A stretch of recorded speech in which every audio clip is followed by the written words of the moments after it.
Salut les amis, aujourd'hui je vais vous montrer comment réparer un iPhone 7 Plus qui ne s'allume pas, donc qui ne démarre pas. C'est un iPhone 7 Plus qui a un court-circuit sur la carte mère, sur la ligne VDD-Main. Donc déjà, j'ai démonté le téléphone, ok. Donc déjà, le téléphone ne s'allume pas, ok. Donc pour cela, on va utiliser le schéma. Donc déjà, on va passer par le schéma de diagramme de carte mère pour pouvoir identifier la ligne où se trouve le court-circuit.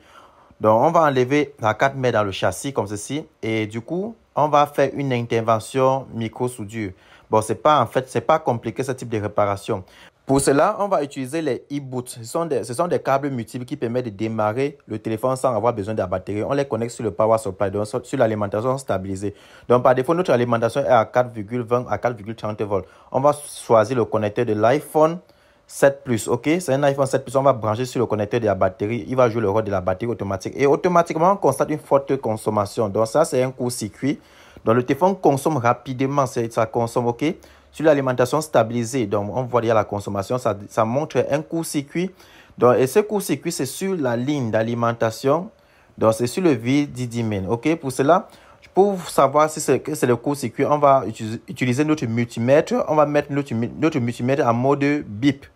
Donc, on va mettre le multimètre en mode bip. C'est rassuré que le multimètre bip comme ceci.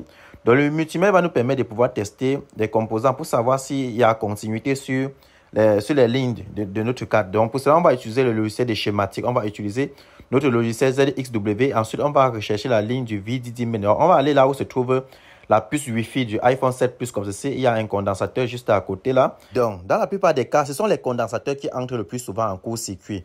Donc, comme ils sont polarisés sur la carte mère, ils entrent le plus en court-circuit. Donc, on va venir sur le condensateur, la C7610 qui est le condensateur qui est sur la ligne du VDD-Main. Du coup, on va d'abord tester en mode continuité avec notre multimètre pour savoir s'il bip. Parce que lui, il commence à biper. Si sur l'autre borne, il commence à biper, ça veut dire que c'est sur court-circuit et c'est sur la ligne VDD-Main, sur la ligne d'alimentation principale. Donc, avec notre multimètre là, on va le mettre en mode bip automatique. Et on va tester ce condensateur. Donc, le condensateur est très important parce que c'est sur la ligne du VDD-Main qui est une ligne très importante dans ce condensateur. Dans la plupart des cas, ce sont des condensateurs qui entrent le plus en court-circuit. Et aussi les puces. Donc, aussi la puce d'alimentation, la puce de charge et d'autres puces. La puce audio peut aussi entrer en court-circuit, mais dans la plupart des cas aussi, ce sont des condensateurs, vu que ce sont des condensateurs, vu qu'elles sont polarisés et qu'ils sont montés en parallèle sur la carte mère. Donc, on va tester la continuité. Donc, déjà, avec notre multimètre, on va placer les sondes de détectement. On va mettre le noir sur la masse, donc sur la GND. Donc, la sonde noire sur la puce Wi-Fi et le rouge, on va mettre sur l'autre borne du condensateur pour écouter si ça bip. Bon, déjà, nous constatons que ça bip automatiquement. Quand nous mettons le noir sur la puce Wi-Fi et le rouge sur le condensateur, ça bip. Maintenant, on va éliminer le court-circuit avec le short killer. Donc, on va utiliser l'outil, le short killer, pour pouvoir détecter, pour pouvoir éliminer le court-circuit parce qu'on connaît déjà la ligne où se trouve le court-circuit. Avec ce short killer, facilement, nous allons démarrer, nous allons injecter le 3 volts. Donc, déjà, la ligne du VDD-Main supporte le 3 volts. Donc, ça peut supporter même plus de 3 volts, ok? Donc, c'est une ligne qui est aussi, donc, qui supporte le 3 volts, ok? Donc, déjà, avec notre short killer, on va pouvoir injecter le 3 volts sur ce condensateur.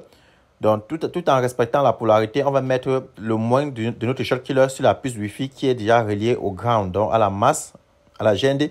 Et ensuite, le plus du short killer, on va mettre sur l'autre borne du condensateur, la borne qui est polarisée, ok? Automatiquement, ça va faire péter le composant. Ça va faire péter celui qui est en court-circuit. Donc, les gars, là, on va injecter directement notre short killer. On va placer notre short killer sur le composant. Vous avez vu la fumée sortir, n'est-ce pas? OK?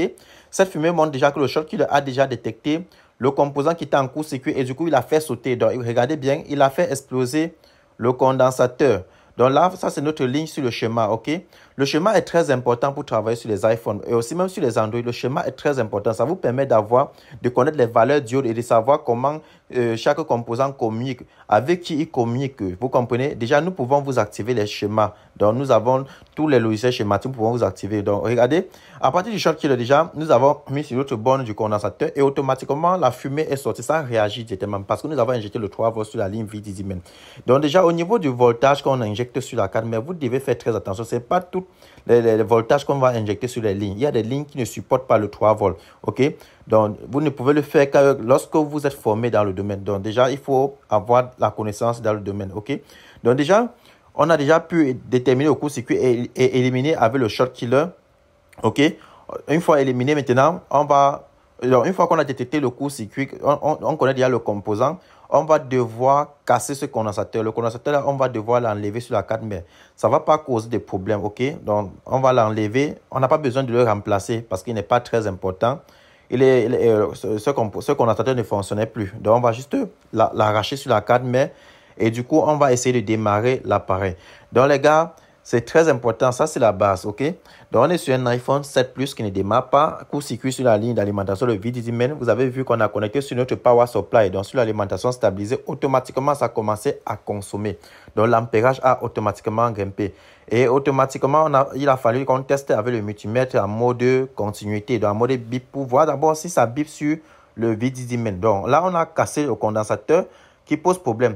Ce condensateur, on n'a pas besoin de le remplacer, OK? Même si vous vérifiez sur le schéma, il n'est pas très important. Ce sont des condensateurs, donc en fait, comme on l'a enlevé, d'autres vont prendre le relais. Donc, ils sont tous sur la ligne du VDD, mais ce n'est pas très important.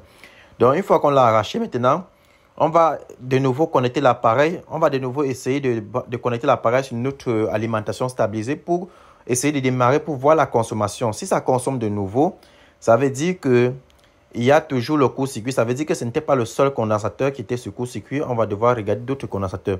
Donc déjà, je vais encore reconnecter mon e-boot pour voir la consommation sur notre power supply, donc sur l'alimentation stabilisée. Une fois connecté comme ceci, regardez, on constate toujours qu'il y a encore une légère consommation. Donc l'appareil consomme. Donc il y a toujours encore un composant qui est en court-circuit sur la carte mère. Donc pour cela, ce qu'on va faire donc, on va de nouveau encore aller sur la carte mère et vérifier tous les autres condensateurs qui sont sur la ligne du VDD-Man. Et du coup, on constate encore qu'il y a un autre condensateur qui avait pété en même temps. Donc, c'est-à-dire le short killer a éliminé tous les condensateurs qui sont défectueux. Donc, ce qu'on va faire, on va toujours les arracher, OK? Donc, on va les arracher. Ça ne va pas causer les dommages sur le téléphone. Le téléphone va toujours bien fonctionner. On va devoir casser ces condensateurs-là parce que ça ne fonctionne plus. Et le fait qu'ils sont reliés qu'ils sont toujours connectés sur la carte, mais ça va toujours créer le court-circuit. Donc, on va devoir retirer ces condensateurs pour que la ligne passe bien, pour que tout passe bien et pour que le téléphone fonctionne sans problème. Donc, déjà, comme vous pouvez le voir, pour les retirer, on va utiliser les petits couteaux, les scratchers là, pour pouvoir retirer très facilement, OK? Donc, ça, ce sont des pannes qu'on rencontre le plus.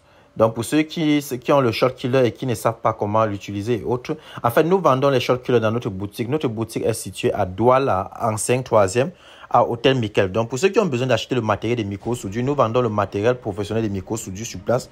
Nous vous conseillons, donc nous donnons des conseils sur quel matériel il vous faut. Dès que vous allez arriver dans notre boutique, nous allons vous conseiller. Bon, maintenant, on va de nouveau reconnecter la carte mère. Vu qu'on constate que la consommation est bonne, OK. On n'a pas démarré, mais tout est OK.